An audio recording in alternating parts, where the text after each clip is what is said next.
امشب در 24 رأی شورای امنیت سازمان ملل به بازگشت تحریم‌ها علیه ایران. We have to continue with a snapback procedure, which, unless there is a contrary decision taken by the Council subsequent. نماینده فرانسه در سازمان ملل گفته تهران راهی جز پیشبرد مکانیزم ماشه و بازگرداندن تحریم‌ها باقی نگذاشته. Procedurally invalid, politically motivated and legally void. نماینده جمهوری اسلامی در شورای امنیت گفته اروپا به دیپلماسی پشت کرده. تهران میگه اقدام 3 کشور اروپایی غیرقانونی و تحریک‌آمیزه. تاکید نماینده چین بر تلاش‌های بی‌نتیجه تهران برای از سرگیری همکاری با آژانس و گفتگو با واشنگتن. روسیه هم از افزایش فشارها بر جمهوری اسلامی انتقاد کرد. از استودیوی ایران اینترنشنال این 24 است با فرداد فرهزاد. این یک خبر فوری است. بینندگان ایران اینترنشنال در ایران و سراسر جهان سلام و وقت بخیر. شورای امنیت سازمان ملل متحد قطعنامه ادامه تعلیق تحریم‌های بین‌المللی علیه ایران رو تصویب نکرد. به این ترتیب تهران و قدرت‌های اروپایی فقط 8 روز فرصت دارند تا توافقی برای تأخیر در اجرای اسنپ‌بک به دست بیارن. در غیر این صورت تحریم‌های بین‌المللی علیه ایران به طور خودکار برمیگردند. در این جلسه نماینده فرانسه گفت جمهوری اسلامی هنوز هیچ اقدامی برای شروع همکاری انجام نداده. از وقتی که اسنپ‌بک شروع شده ما دائما تلاش کردیم برای اینکه یک راه حل مذاکره شده برسیم در این زمان 30 روزه قبل از اینکه تحریم‌های سازمان ملل برگردن و وزرای خارجه ایسه 2 بار با طرف ایرانی خودشون دیدار کردن و آخرین جلسه 1 روز پریروز صورت گرفته، ولی خب تمام این پیشنهادی که بوده هنوز جواب قانع کننده نرسیده و ایران هیچ اقدامی در ارتباط با این نرسیده برای اینکه با آژانس همکاری خودش را آغاز بکنه.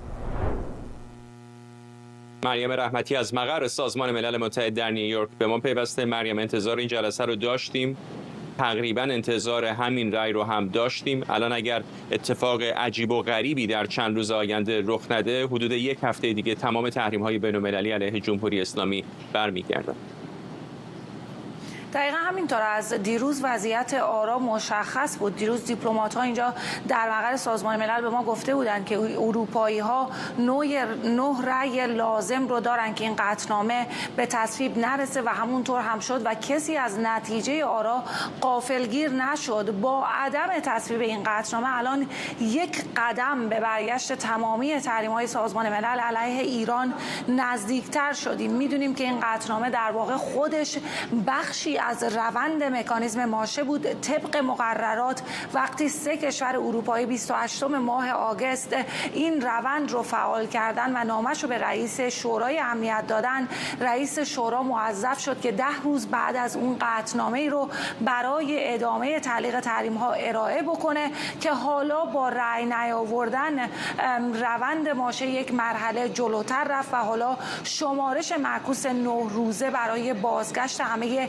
تحریم‌های سازمان ملل علیه ایران آغاز شد. اگر به وقت تهران حساب بکنیم در واقع میشه گفت که 8 روز باقی مونده. یعنی اگر در هفته پیش رو توافقی صورت نگیره در تاریخ 28 سپتامبر ساعت 12 شب همه تحریم‌هایی که بعد از توافق برجام بر اساس قطعنامه 2231 شورای امنیت تعلیق شده بودند دوباره فعال میشن. تحریم‌هایی که 6 قطعنامه گذشته شورای امنیت رو در حوزه‌های مختلف شامل میشن. نکته مهم اینه که فرداد روند مکانیزم ماشه عملاً وتو پذیر نیست. یعنی طوری طراحی شده که هیچ کشوری حتی 5 عضو دائم شورای امنیت هم نتونن با وتو جلوی اجرایی شدنش رو بگیرن مگر اینکه شورای امنیت به طور جمعی تصمیم بگیره که یک قطعنامه جدید رو تصویب بکنه که بتونن جلوی در واقع برگشت تحریم ها رو بگیرن. اون هم در صورتی ممکن خواهد شد که که جمهوری اسلامی ایران خواسته های اروپایی ها رو بپذیره، یعنی اجازه دسترسی به آژانس رو بده، محل ذخایر اورانیوم رو مشخص بکنه و مذاکرات با ایران رو هم آغاز بکنه. بریتانیا هم امروز تاکید کرد، یعنی هفته آینده بسیار مهمه. بریتانیایی میگن که این قطعنامه که امروز به تصویب نرسید به معنی بسته شدن کامل درها نیست. هنوز یک هفته فرصت باقی هستش که جمهوری اسلامی بیاد موضع خودش رو تغییر بده. بشنویم بخشی از حرف‌های باربارا وودورد، نماینده بریتانیا در شورای امنیت. In good faith, ما با حسن نیت به ایران پیشنهاد دادیم که در صورت از سرگیری همکاری کامل با آژانس بین‌المللی انرژی اتمی، رسیدگی به نگرانی‌ها درباره ذخایر اورانیوم غنی شده و مشارکت جدی در مذاکرات مفاد قطعنامه 2231 تمدید شود. این اقدامات برای ایران قابل اجرا هستند و همچنین موجه و متناسبند، اما متاسفانه ایران تاکنون از انجام این اقدامات خودداری کرده. از آنها می‌خواهیم همین حالا اقدام کنند. فرداد، هفته پیش رو هفته بسیار مهمی هست. اینجا در مقر سازمان ملل اکثر دیپلمات‌ها باور دارند که این تحولات از جمله این قطعنامه‌ای که امروز به تصویب نرسید آخرین فشار سیاسی بر تهران هستش و میدونیم که در هفته آینده همه رهبران جهان اینجا خواهند بود، از جمله پزشکیان و عراقچی و همچنین طرف‌های اروپایی اینجا خواهند بود. نماینده ایران در سازمان ملل امیر سعید ایروانی گفت که عباس عراقچی قرار هست که اینجا در نیویورک در هفته آینده با همتایان خودش چندین جلسات داشته باشه، مذاکرات در نقاط مختلف اینجا در مقر سازمان ملل هفته آینده برگزار خواهد شد. ولی خب اروپایی ها همزمان این رو هم گفتن که عراقچی اختیارات لازم برای تغییر اساسی مواضع رو نداره. همونطور که خود مکرون رئیس جمهور فرانسه هم دیروز گفته بود که ایران پیشنهادی معقول رو داده، اما در داخل حکومت، یعنی پیشنهادی که از سوی عراقچی اومده اما در داخل حکومت از اون حمایت نشده. به هر حال هفته آینده که تو هم اینجا به نیویورک میای برای مجمع عمومی، روزهای بسیار شلوغی خواهد بود، هم برای دیپلماسی در حوزه مکانیزم ماشه و هم برای ما که باید این خبرها رو پوشش بدیم. فرداد. ممنونم از تو. مریم رحمتی، همکارم از مقر سازمان ملل متحد در نیویورک.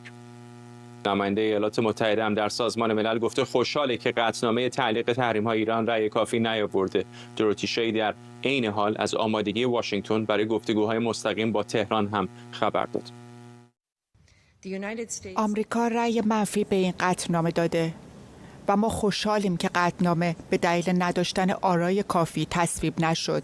بنابراین بعد از اینکه 30 روز مکانیزم ماشه در 27 ماه سپتامبر پایان بیابه، تمام تحریم‌های علیه ایران که متعلق به قبل از 2015 هستند برمیگرده.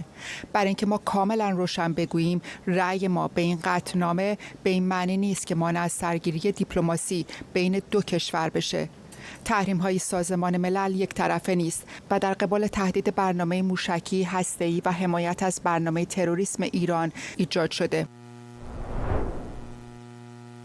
سمیرا قرایی هم از کاخ سفید به ما پیوسته. سمیرا، دیگه تقریبا آخرین چالش فنی بازگرداندن تحریم ها هم برداشته شده. احتمالاً اگر اتفاق خاصی نیفته تا 8-9 روز دیگه تحریم ها باز خواهند گشت. و این نکته جالب برای من در بین حرفای دیپلمات‌های غربی به خصوص چه اروپایی ها به نماینده آمریکا این بود که به نظر هنوز این دریچه دیپلماسی رو تا اندازه باز نگه داشته.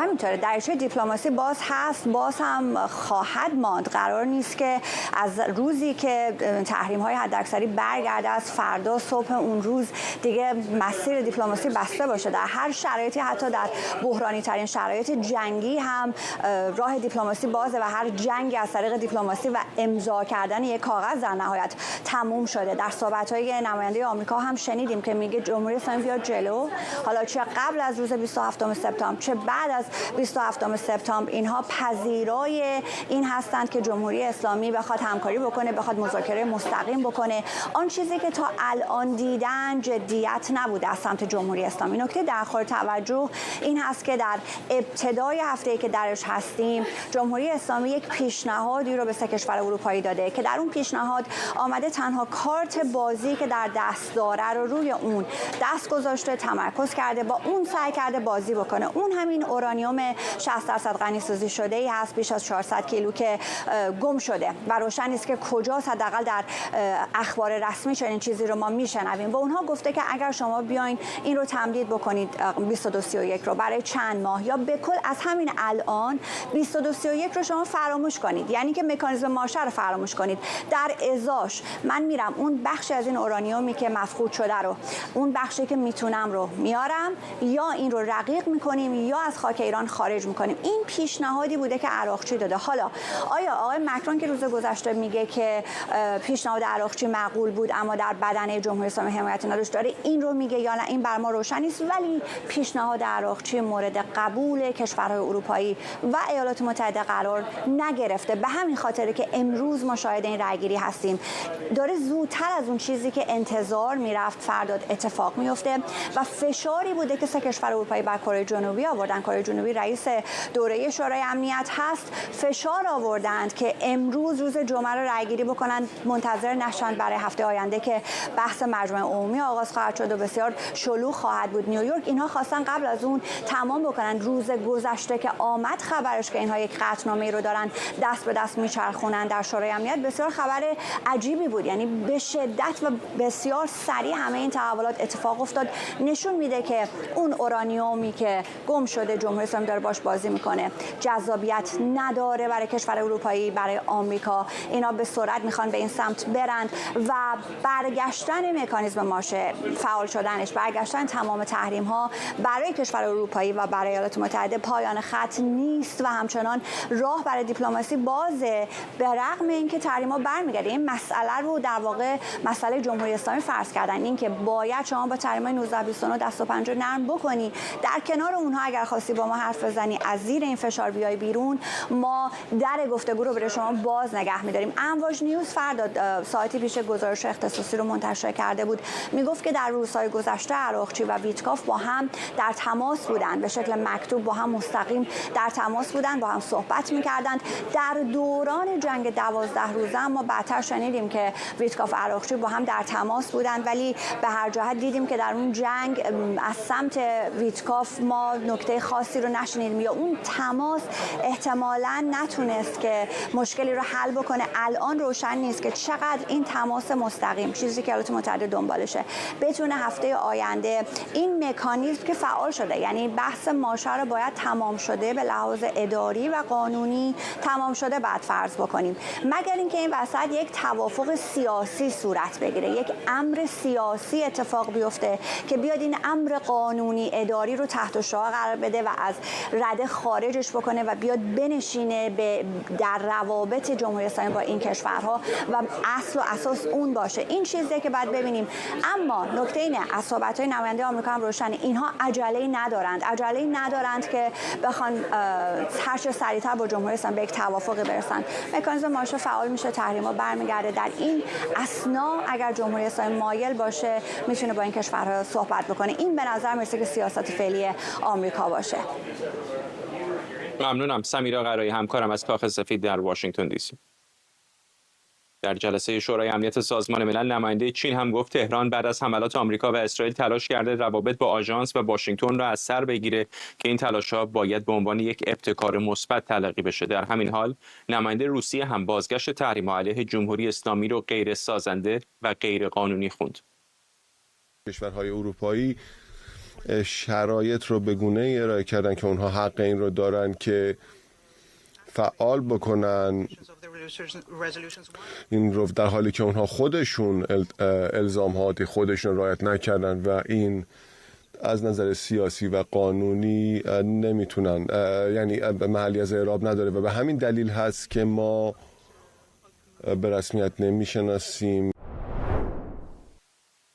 محمد جواد شعله سعدی، متخصص حقوق تجارت بین الملل و تحریم‌های اقتصادی از پاریس، و مرزاد بروجردی، استاد علوم سیاسی در دانشگاه علم و فناوری میزوری از همین ایالت با ما هستند. با آقای شعله سعدی شروع میکنم. خود این مکانیزم فعال شدنش هم به نظر از نظر فنی جالب هست، برای اینکه درسته که چینی ها و روسی ها مخالفت کردن، اما این قطعنامه یه جورایی شبیه برهان خلفه، یعنی حتی با استفاده از حق وتو هم نمیشد این رو منتفی کرد و ملغا کرد. در واقع رأی منفی به اون نتیجهش بازگشت تحریم ها بود. چقدر به نظرتون این مخالفت هایی که از جانب فدراسیون روسیه و چین دیدیم در عملیاتی شدن این تحریم ها میتونن تاثیر بذارن؟ متاسفانه طبق معمول بعد از فرصت کشی های همیشگی که ما سراغ داریم از ایران، همچنان تکیه زدن بر ستون کج چین و روسیه در سازمان ملل و به نظر من خیلی واضح بود که این تصوری که میکردن که این رایزنی ها با چین و روسیه بتونه جلوی این قطعنامه رو در واقع تصویب نشدنش رو بگیره و اونها میتونن در سازمان ملل موثر باشن خیلی ساده لوحانه بود.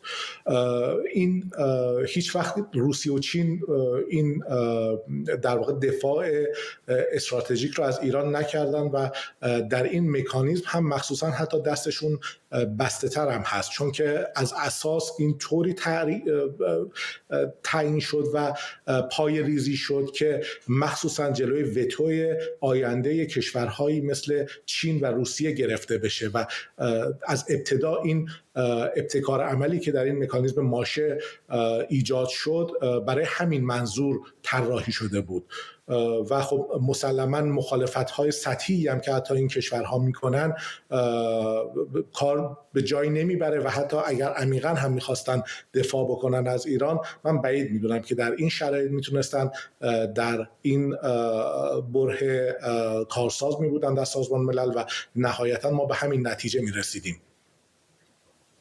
آقای بروجردی، اما 2015 و 2025 تفاوت‌های فاحشی داره. روسیه الان درگیر جنگ از خود این کشور زیر تحریم هست و می‌بینیم که علیرغم تحریم‌های بین‌المللی، چینی‌ها مثلا با روسا قراردادهای تجاری دارن، به خصوص در حوزه انرژی. حرف از کشیدن یک خط لوله انرژی است از مسیر سیبری به چین. چقدر فکر می‌کنید در اعمال این تحریم‌ها پکن و مسکو همراهی خواهند کرد با جامعه جهانی؟ بله، اوضاع با 2015 یعنی 10 سال پیش که برجام امضا شد مقدار زیادی فرق کرده به خاطر همون عواملی که شما برشمردین.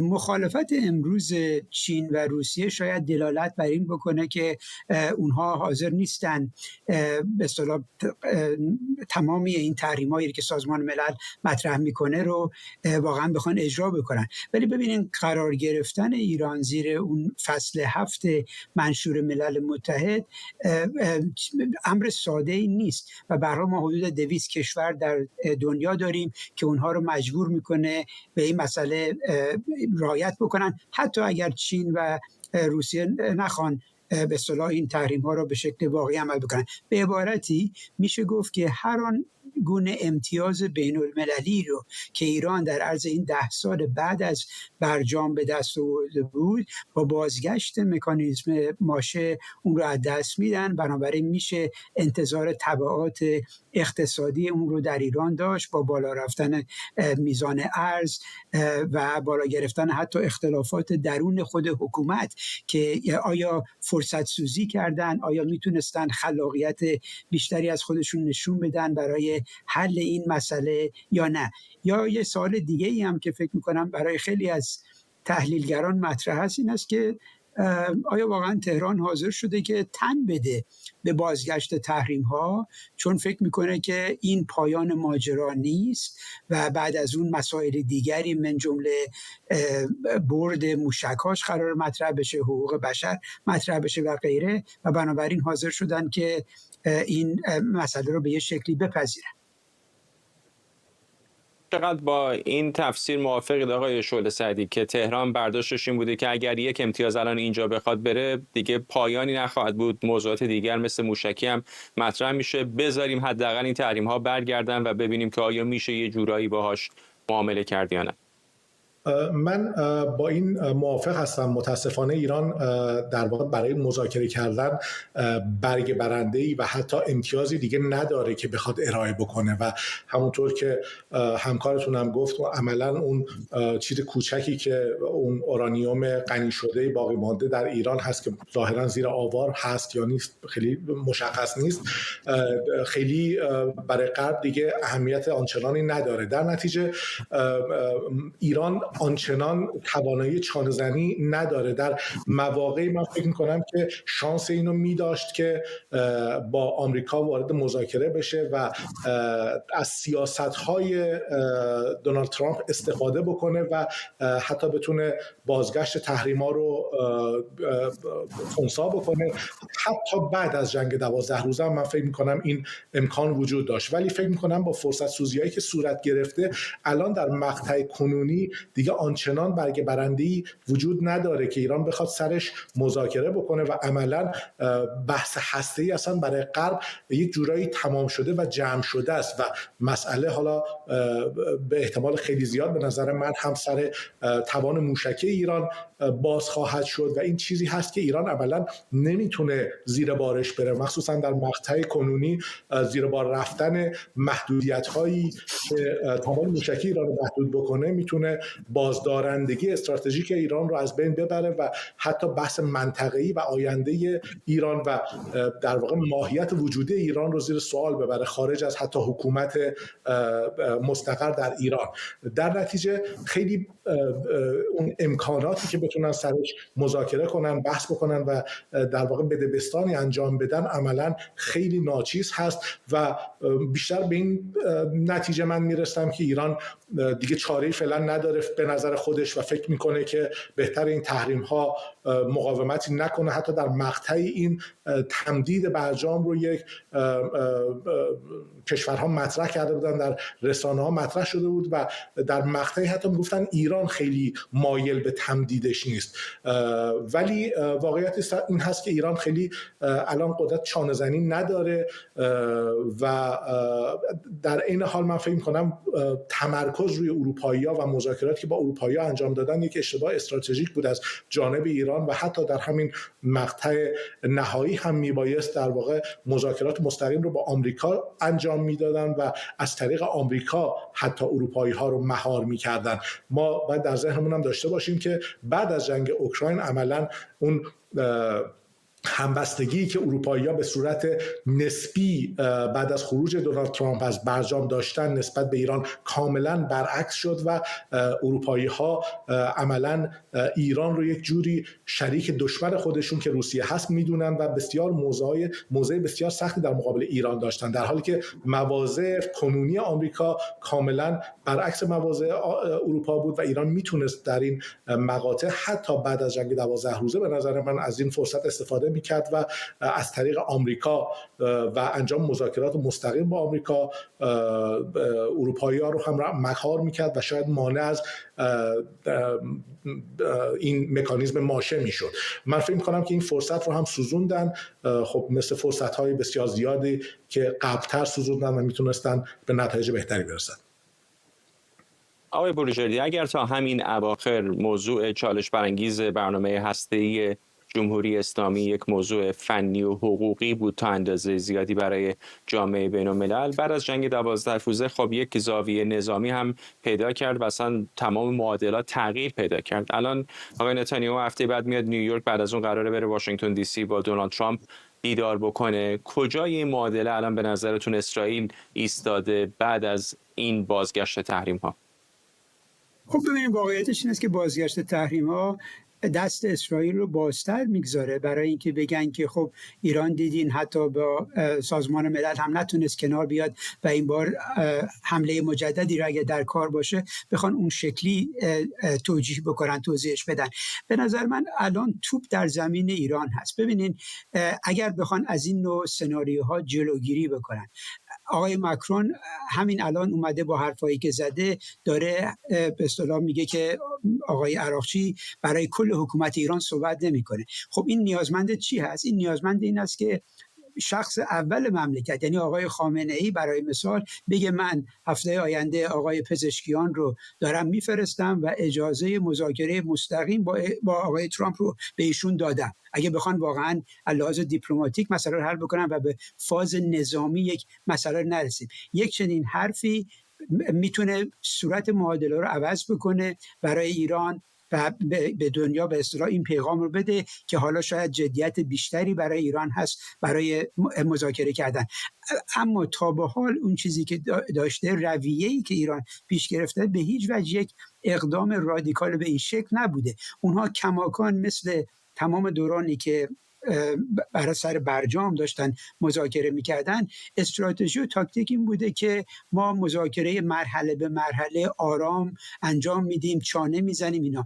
موقعیت الان به این شکل عوض شده که امریکا به اصطلاح زیاد وقعی به ایران نمیگذاره و جدیشون نگرفته، خواسته هایی رو برای ملاقات و غیره رو هم آنچنان جدی تلقی نکرده تا به حال روی این روند مذاکرات غیر مستقیم و تلفنی آقای عراقچی با آقای ویتکاف و فعلا. بنابراین اگر هفته آینده هم که واقعا آخرین فرجه هست برای ایران که بخواد کاری بکنه، باز هم با همین شیوه فکری بیان جلو که مثلا آقای پزشکیان میخواد از این پلتفرم مجمع عمومی سازمان ملل استفاده بکنه برای محکوم کردن اخلاقی کشورهای اروپایی، من فکر میکنم که در هاون کوبیدن راه به جایی نمیبره. شاید برای مصرف داخلی باشه، ولی متاسفانه اون تبعات اقتصادی که ازش برشمردیم کماکان گریبان مملکت رو خواهد گرفت. آقای شعله سعدی، از یک منظر فکر نمی کنید اتفاقا جمهوری اسلامی شاید بتونه یا دست کم اینطور فکر میکنه که خواهد توانست که کجدار و مریض برای مدت دست کم میان مدت به حیاتش ادامه بده؟ چون اسرائیلی‌ها کمرشون رو کردن، آمریکایی‌ها هم علیرغم اینکه دولت آقای ترامپ خیلی علاقه به مداخله‌های نظامی نداره، دیگه کارت آسش رو کرد، با بمب افکن‌های B2 آمد و تاسیسات فوردو رو هدف قرار داد. آیا جمهوری اسلامی که تجربه طولانی در دور زدن تحریم‌ها داره نمیتونه دست کم در 3-4 سال آینده تا زمانی که دولت ترامپ سر کار هست یک جوری امورش رو بگذرونه؟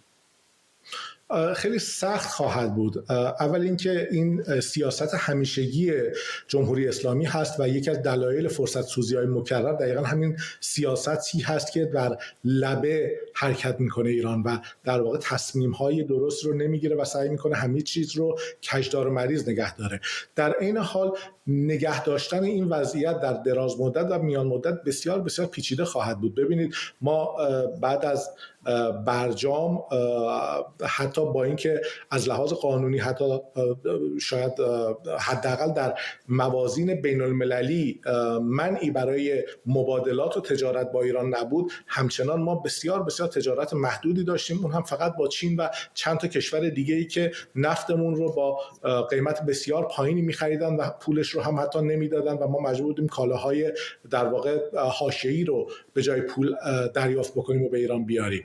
و وقتی این تحریم ها برگرده، من خیلی بعید میدونم که روسیه و چین نخوان با تحریم های سازمان ملل همکاری بکنن و در واقع ایران رو دچار انزوای اقتصادی بسیار شدیدی بکنن. این همون سیاستی است که قبل از تحریم هایی که این قطعنامه ها بر ایران تحمیل میکردن همیشه جمهوری اسلامی داشت. همیشه میگفتش که نه، اگر این تحریم ها هم وضع بشه که چین و روسیه و کشورهای دیگه به هیچ عنوان زیر بار این تحریم ها نمیرن. ولی واقعیت این هست که میزان اقتصاد ایران آنچنان کوچیک و کم هست در اشل بین المللی که شرکت‌های چینی و دولت‌های مثل چین یا روسیه و اینها به هیچ دلیلی حاضر نمیشن که خودشون رو در معرض سختی و مشکلات رعایت نکردن تحریم‌های بین‌المللی ایران قرار بدن، مخصوصاً اینکه الان انقدر التهاب زیاد هست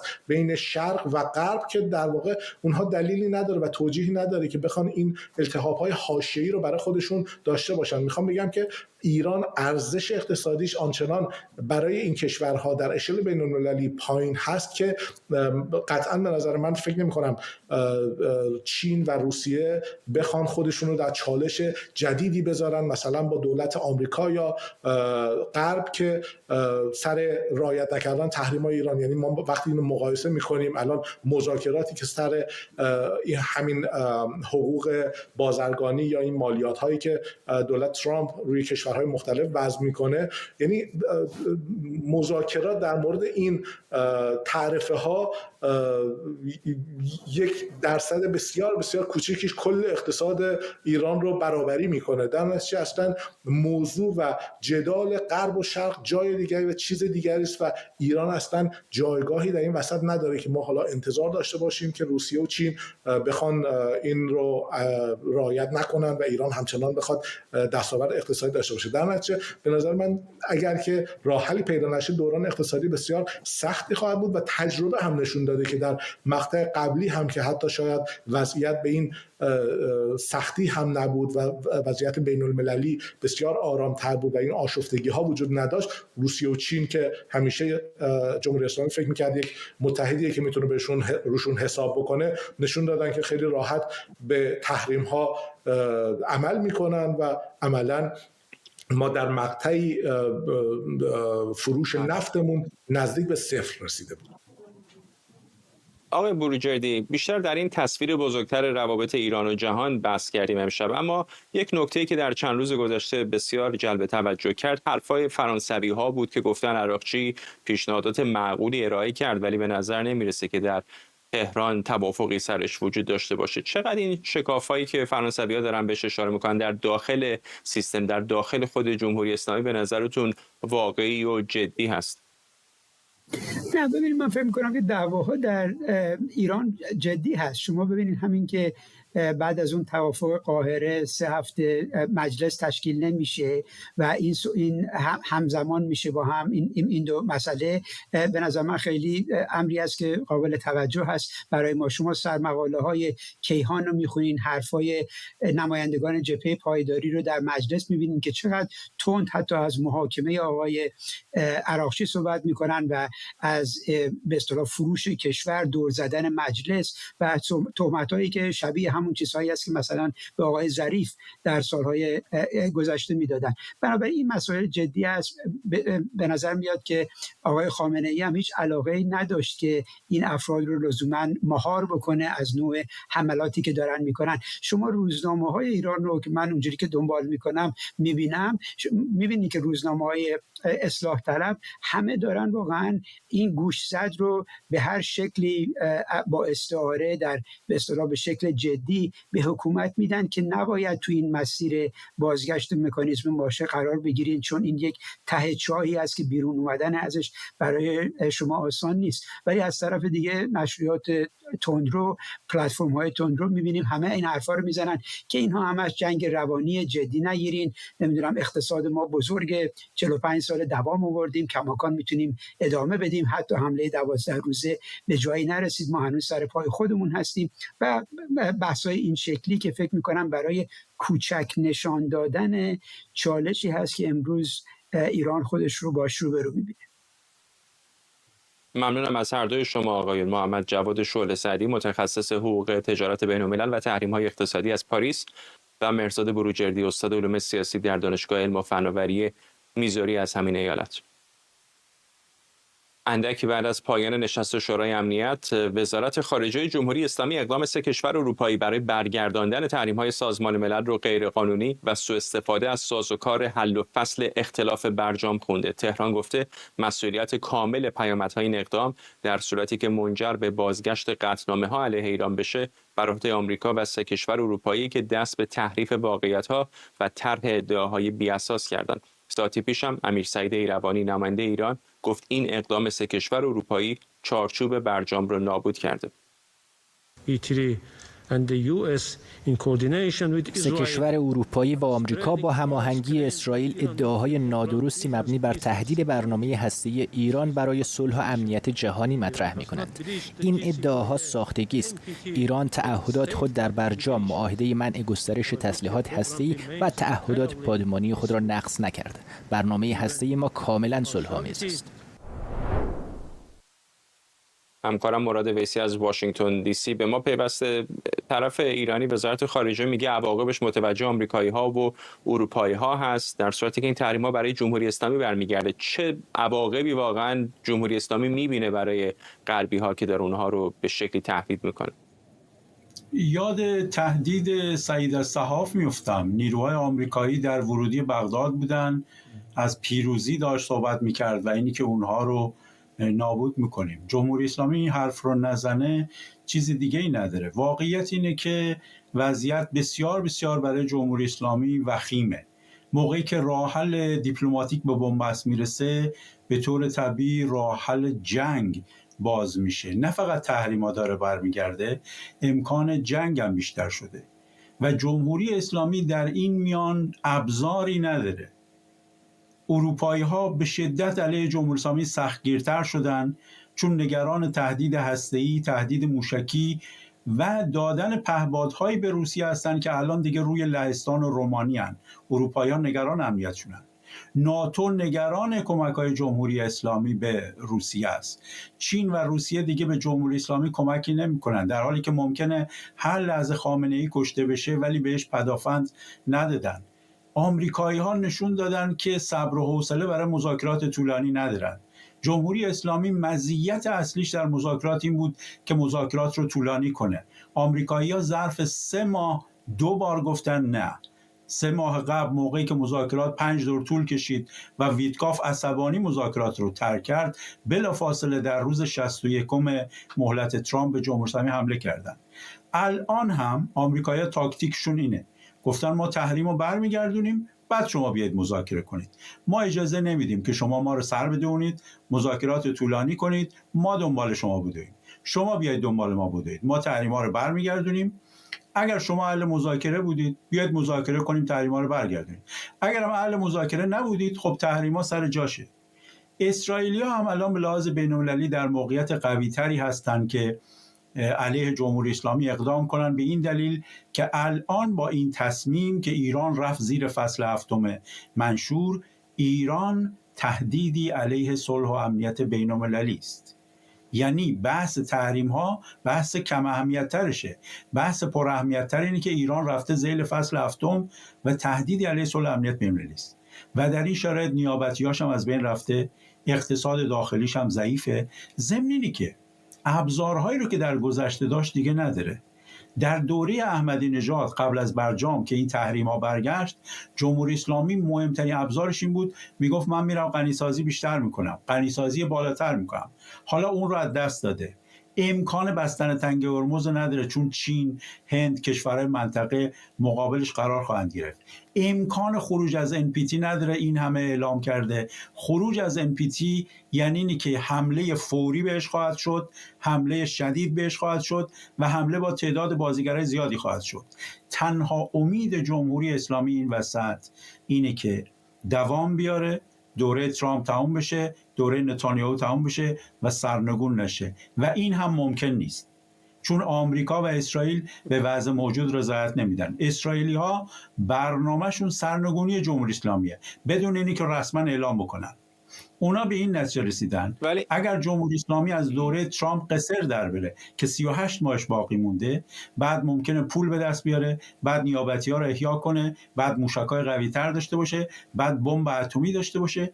بنابراین برداشت کلی اسرائیلی اینه که اجازه ندن جمهوری اسلامی به قول کشتیگیرا از روی پل فرار کنه. روی پل رفته، اسرائیل میخواد ضربه فنیش بکنه.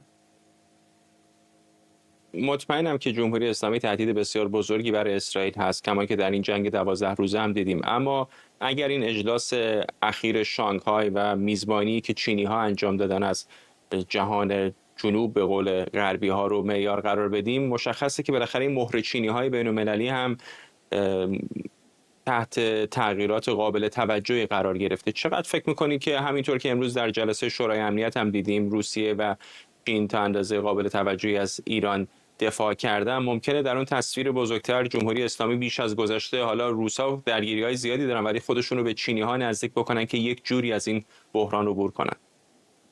8 ماه پیش روز 20 ژانویه، موقع من و شما روز سوگند دونالد ترامپ با هم صحبت می‌کردیم، شما از من پرسیدید که روسیه آیا حمایت خواهد کرد. من عرض کردم روسیه جمهوری اسلامی رو خواهد فروخت. همین اتفاق افتاد. الان می‌خوام یه چیز جدید خدمتتون بگم. شی جین پینگ و پوتین حکم قتل خامنه‌ای رو امضا کردن. چرا؟ در شرایطی که جمهوری اسلامی پدافند نداره و هر لحظه ممکنه اسرائیل حمله کنن و خامنه‌ای رو بکشن و جنگ با کشتن خامنه‌ای شروع بشه، نه شی جین پینگ بهش پدافند داد، نه پوتین بهش پدافند داد. نه شی جین پینگ بهش هواپیما داد، نه پوتین بهش هواپیما داد. موقعی که روسیه و چین در اوج نیاز جمهوری اسلامی، حتی بیش از نیاز، در حالتی که رهبر جمهوری اسلامی مرگ و زندگیش به این وابسته است که چینی‌ها یا روس‌ها بهش پدافند بدن، پدافند بهش ندادن، یعنی اینی که چین و روسیه نه فقط از جمهوری اسلامی حمایت نمی‌کنن، بلکه عملاً با این کارشون به اسرائیل اجازه دادن که خامنه‌ای رو هم بکشه. چین و روسیه فقط به لحاظ سیاسی در شورای امنیت یا جای دیگه در همین حد موضع‌گیری خواهند کرد. ولی اگر میخواستن از جمهوری اسلامی حمایت کنن، اگر میخواستن جون خامنه‌ای رو نجات بدن، دست کم به جمهوری اسلامی S-400 یا HQ-9 چینی میدادن و روس‌ها ندادن. یکی از دلایلش هم اینه که غیر از دلایل سیاسی خودشون کمبود پدافند دارن. حتی این بحث الان مطرحه که روس‌ها ممکن از ترکیه بخوان S-400 رو که بهش دادن پس بگیرن، چون مشکل پدافند خود روس‌ها دارن.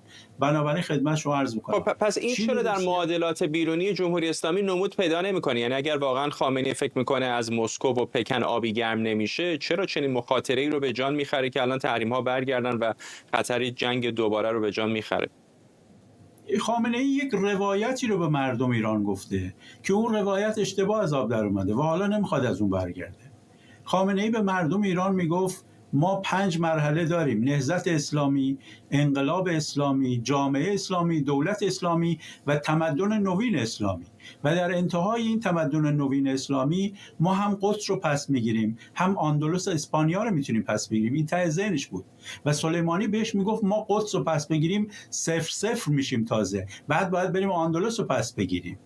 ولی همه اینا توهم بوده. الان غزه رو از دست دادن، لبنان از دست دادن، سوریه رو از دست دادن، هشت شعبی محدود شده، حوثی‌ها تحت فشارن. خودشون اسرائیل عادت کرده به حمله کردن به جمهوری اسلامی. سال قبل همین موقع بحث ماها این بود که اسرائیل چجوری میتونه هواپیماهاشو به ایران برسونه، از رو کدوم کشور رد میشه. الان شده یه اتوبان هوایی، عادت کرده به حمله به جمهوری اسلامی، فهمیده که ضعیفه. به نظرم همه فهمیدن که پادشاه لخته به قول معروف و تن خامنه‌ای لباس نیست و تمام ادعاهاش دروغ در اومده. ولی آیا این معناست که خامنه‌ای عقب میشینه؟ مطلقا. من برداشتم اینه، با شناختی که از این آدم دارم، تا لحظه آخر بر لجاجت و کینه خودش تحقیق خواهد کرد و خامنه‌ای یا در بمباران اسرائیلیا کشته میشه یا در نهایت بازداشت و محاکمه میشه. ممنونم از تو. همکارم مراد ویسی از واشنگتن دی سی با ما. خب قبل از پایان برنامه تصاویر زنده داریم از هاوایی، جایی که آتشفشان کیلووای بار دیگه فوران کرده. این فوران از بامداد جمعه به وقت محلی شروع شده و ستونهای دود و گدازه از دهانه به آسمان پرتاب میشن. مقامات محلی سطح هشدار رو بالا بردن، اما تا حالا گزارشی از تخلیه فوری یا خسارات جدی گزارش نشده. سازمان زمینشناسی آمریکا اعلام کرده که این فوران در ناحیه قله آتشفشان رخ داده و فعلا تا این لحظه خطری برای مناطق مسکونی گزارش نشده. با این حال هشدارهایی درباره کیفیت هوا و همینطور امکان انتشار ذرات آتشفشانی از سوی سازمان زمینشناسی آمریکا که این تصاویر زنده هم از همونها به دست ما میرسه صادر شده. کیلووی یا کیلووایا یکی از فعالترین آتشفشان‌های جهان به شمار میره و فوران‌های اون همواره مورد توجه دانشمندان و رسانه‌ها